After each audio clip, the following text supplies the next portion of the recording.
Be your authentic and true self. That's right. And we just switched to the July-August book. We have a bookmark, and in that bookmark we're reading Beyond the Known, Realization. The author is Paul Seeley. Now, the title of this lesson is The Dwelling Place of Our Authenticity, Part 2. And if you didn't get to hear about Part 1, I'll summarize it a little bit, but of course you can go on our YouTube, look at June 11th, and hear more about Part 1. But on June 11th, we spoke about the dwelling place. Where is the dwelling place of our authenticity? Now, when I say consciousness, you might think about the thinking mind, but consciousness is also the subconscious mind and the awareness. It's the wholeness of the I am. I am aware. I am I be. Not the appropriate form, but to get it across, I am. And that dwelling place and being aware of who you truly are is letting go of the thinking mind and how we identify with this thinking mind, with roles and gender and race, or basically anything that your mind identifies who you are based on this world and how you work within this world. But the authentic self, really, there's no labels. And I shared in Part 1 lots about myself regarding when I was a young child. Are you a boy or a girl? Why does it matter? And so I used some examples in there, and of course, for the LGBTQ community, who's getting a lot of grief these days, about the labels and who others think you can and cannot be, rather than allowing you to be the unique individual that you are. So authentic self is not about labels and skills and your strengths and weaknesses, but it is embodying your unique divinity. Understanding who you are at the depth of your being, which in each moment is constantly changing. So as a kid, you liked macaroni and cheese. Is that really what you like today? Yeah. I'll ask you to check in with other favorite foods because your taste buds change over time. So how do we become aware of that essence in the here and now? We have been raised to think that we're separate from anything.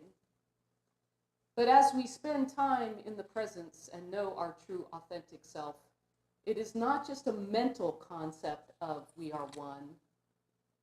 It's the realization that we are indeed one with all. You are not the constructs of your ego.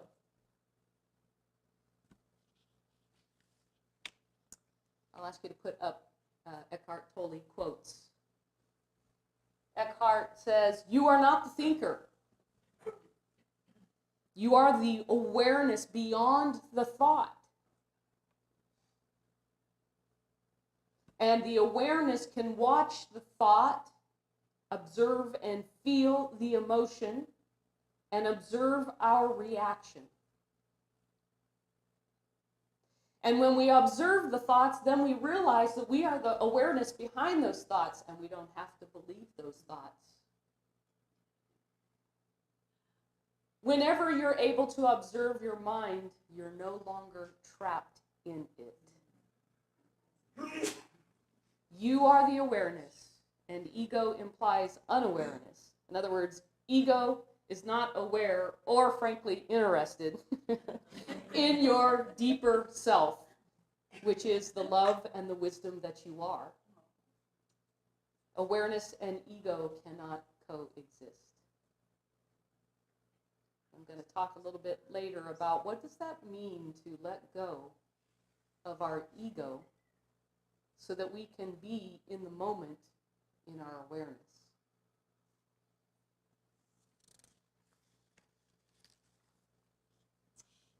Now, Eckhart Tolle would not say he's a science of mind philosopher. Neither would Paul Selig, the author of this book. However, the science of mind philosophy, along with Eckhart and Paul and Jesus and Buddha, are all pointing to the same truth, the same hub, the same metaphysical, beyond the physical essence of our being. It's just approaching truth from multiple perspectives. So I think about a circle. We all may be standing in the perimeter of the circle, but we are all looking into the truth with a capital T. It's different language, different approach, but it's so that we will realize, you know, when you want to look at something, sort of check it out kind of thing. Realize I wasn't using the microphone. Wake me up, Scarlett. You know, normally I'm using the podium microphone, so there we go. So Jesus was also pointing the way. Buddha was also pointing the way. And sometimes we also get stuck looking at the signpost that says, go that way. Meaning there are many people, you can name many of them. You know, I'll go with Martin Luther King as an example, but there are Walt Whitman. There are many people who recognize beyond the thinking mind.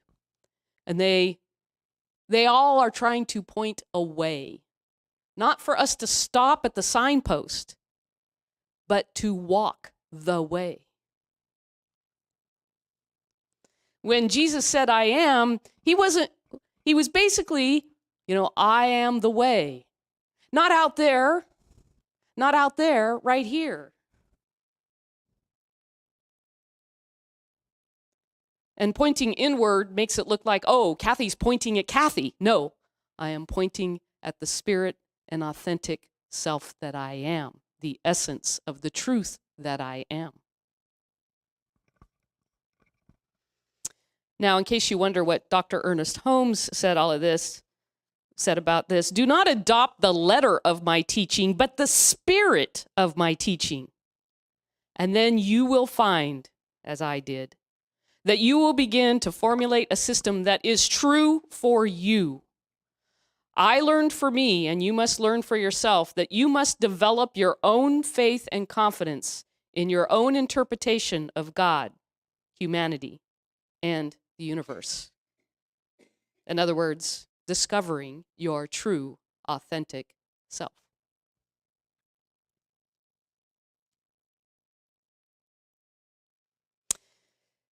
Eckhart Tolle says the transition from being mind identified to living in the presence is the most important thing in your life. And I believe that's why some of you are here, so that we may practice together moving from our identified self to knowing the truth and the presence. So I'm going to read a little bit from our book.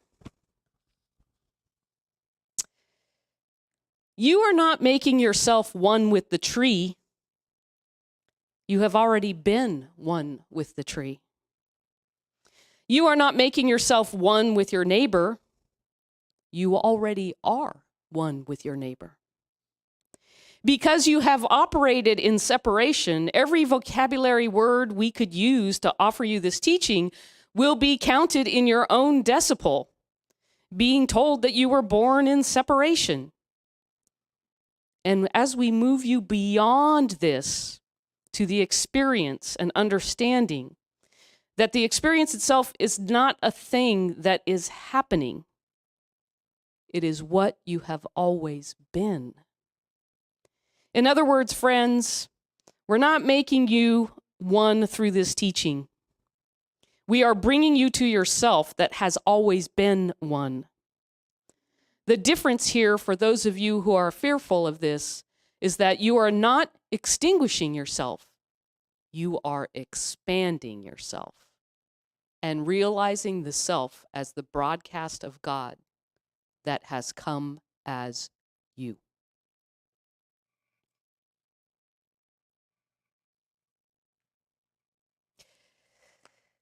So,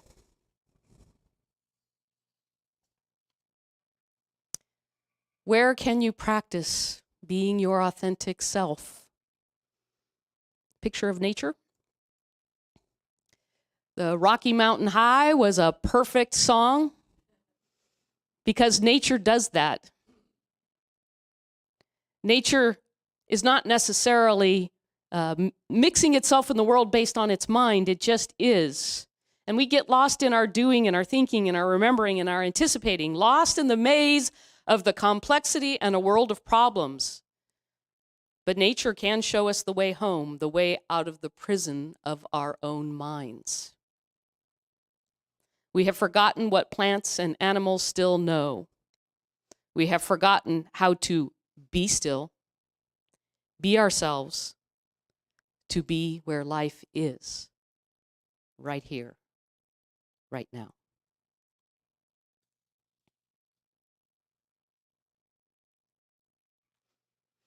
In the Science of Mind textbooks, Dr. Ernest Holmes talks about the difference between psychics and mystics. And it's several pages long, but I highly encourage you to read that in the Science of Mind textbook. And then he goes in to say, cosmic consciousness is not a mystery. It is our self-knowingness of God in man. The more complete the understanding of that power, the more complete is man's conscious mentality. For the illumined do not become less, but become more of themselves. The greater the consciousness of God, the more complete must be the realization of the true self. Okay, now what does all this mean? I'll give you a metaphor. I use Paramahansa Yogananda's metaphor, and Eckhart Tolle uses it and embellishes it. I like what he does. So you think about a movie theater, and you're sitting in the chairs, looking at the screen, watching the movie. You are the light in the projector. You shine your light onto the movie screen of life.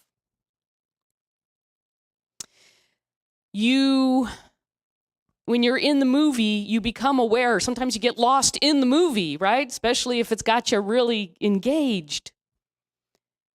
But yet somebody can tap you on the shoulder and then you'd be aware, oh yeah, I'm in a movie theater. You are aware that you are the light, not the movie screen or the scenes on the screen. The things on the screen are the things in your life, but they don't change until we recognize that we are the light projecting on the screen. First, we must be aware, and then we can choose to change. I'm going to say to you, one of the most heart-wrenching things as a minister is working with somebody who so desperately wants the world to change around them. Don't want that, want something different, and literally being desperate to want that change, and then to ask you to pray to change that world. And then when you try to sit with them to bring them back to themselves, no, I'm not interested in that. I am interested in. And a lot of it comes up as ego. I already know. But the scientists already know that we don't know what we don't know.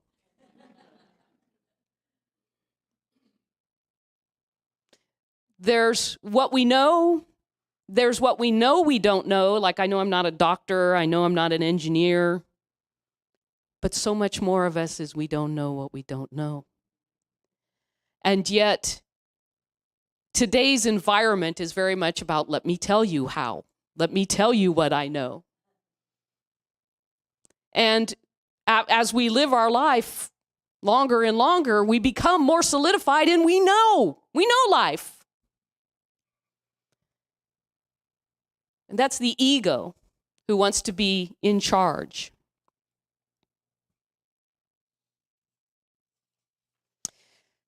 Dr. Jim Lockhart is a Science of Mind retired minister.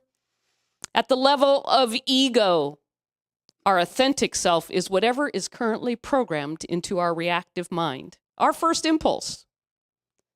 On the other hand, our true authentic self is the deepest aspect of wisdom and love, which may or may not be accessed in our learning and our practice. The difference between a sense of what is our authentic self is dependent upon our level of development. It is a felt sense, not a thinking sense. Few, if any of us, are so fully realized to be in perfect alignment with our authentic self at the deepest level. So the actualization of our authenticity is always a work in progress. It is an important first step to be aware of this gap between our level of development and our full potential, so that we have the humility to see the pathway forward. So that means we must practice letting go of ego. And your ego doesn't like you sitting in meditation, does it? I love transcendental meditation. It changed my meditation practice just based on, again, the perspective of realizing that the essence of my being can sit and be quiet and, yes, listen to that mind chatter and move it away and sit in that peace. And as I do transcendental meditation, without any will on my part, my body will just all of a sudden go limp and take a deep breath, a sigh. Wow, all that thinking is not really the allowing for the connection deeper than the chatter mind, the ego.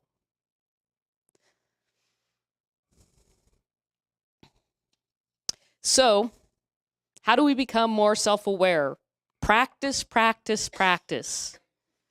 Now, I'm going to get a little more practical rather than theoretical. How many of you know about Brené Brown? Who doesn't these days, right? Very popular author and TED Talk. The practitioners, Julie Wilkinson Fisher and John Boyle will be leading a Brené Brown class starting in October, right? We said October, for Atlas of the Heart, which is our latest book. But if you haven't read The Gifts of Imperfection, I highly recommend it. And how I know that I'm in alignment is when I changed at the university to have a new boss, and the book for the leadership is Daring Greatly by Brené Brown. I just love when Spirit's like, I'm in my right place. And believe it or not, we just read the first chapter, and there were about 12 of us in the room, and everybody ended up crying. And we all said to the leader, next time you better be bringing the Kleenex. Because this book is about vulnerability. How the courage to be vulnerable transforms the way we live, love, parent, and lead. And I just got to say, she's good. She's very good. It's a great book. And I know I already have, 4 books on our bookmark, but if you're a bookworm, get the book. So her take on authenticity is the daily practice of letting go who we think we're supposed to be and embracing who we truly are. Choosing authenticity means cultivating the courage to be imperfect, to set boundaries, and to allow ourselves to be vulnerable. Exercising the compassion that comes from knowing that we are all made of strength and struggle. God's calling. and nurturing the connection and sense of belonging that can only happen when we believe that we are enough, knowing your truth. Authenticity demands wholehearted living and loving, even when it's hard. Even when we're wrestling with the shame and fear of not being good enough, and especially when the joy is so intense that we're afraid to let ourselves feel it. Mindfully practicing authenticity during our soul-searching struggles is how we invite grace, joy, and gratitude into our lives. I had to read it. Lesson done. I just want to say vulnerability is also the source of our authenticity. If we want greater clarity in our own lives, in our own purpose, to have, as even Brené says, for a deeper and more meaningful spiritual life, vulnerability is the path. And I think that's because then we let go of ego and we allow our authentic self to come forward. So as a center for spiritual living, learning and creating are inherently vulnerable. Learning and creating is what we do here together, so I invite you to partake in our activities today and throughout the months. Be a part of the book club to go a little bit deeper in contemplation. Invite you to spend time in nature. Invite you to spend time just being present to open your mind and heart so that you can realize your authentic and true self. Namaste.